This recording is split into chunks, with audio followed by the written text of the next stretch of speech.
नमस्कार, विश्व कारोबार में आपका स्वागत है। पेश है व्यापार उद्योग की बड़ी खबरें।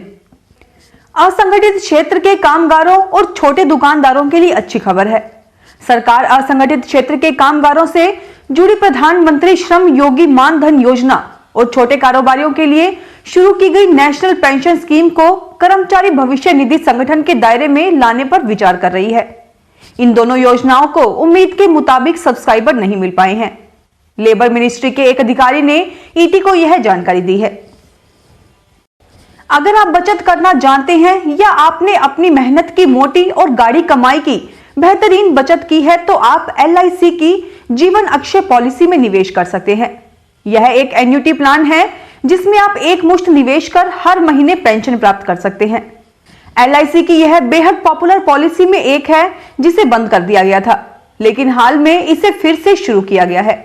कंपनी ने इस पॉलिसी को कुछ इस तरह से डिजाइन किया है कि जिसमें ग्राहक अपनी जरूरत के मुताबिक पेंशन कब लेनी है इस बात का फैसला खुद कर सकता है।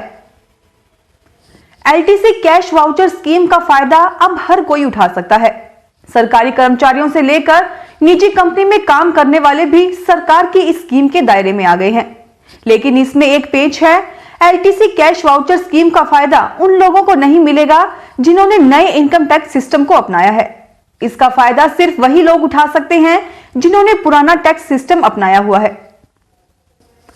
पड़ोसी राज्य में पराली जलाने की घटनाओं में आई तेजी से दिल्ली में प्रदूषण अपने चरम पर है। फिर भी राज्य सरकारों की उदासीनता देखिए कि पराली की भारी मांग होने के बावजूद किसान इसे जलाने पर मजबूर हैं।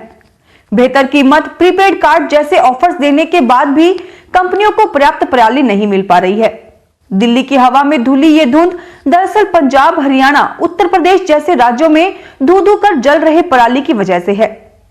लेकिन सवाल यह है कि जब कंपनियां प्रति टन 1250 रुपए देने को तैयार हैं, फिर भी किसान इसे जला क्यों रहे हैं?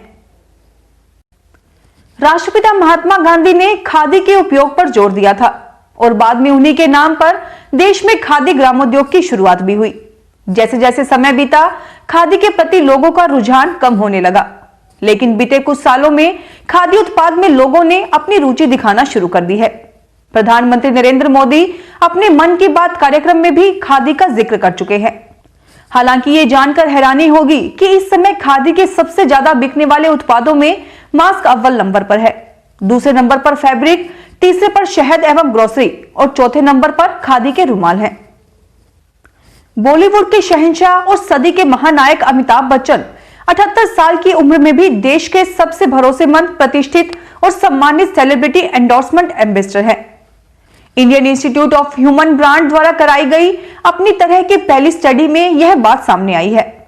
इस स्टडी को तियारा नाम दिया गया है। इसमें देश के 23 शहरों में 60,000 से अधिक लोगों ने जानी मानी हस्तियों को इन कसौटियों पर परखा है।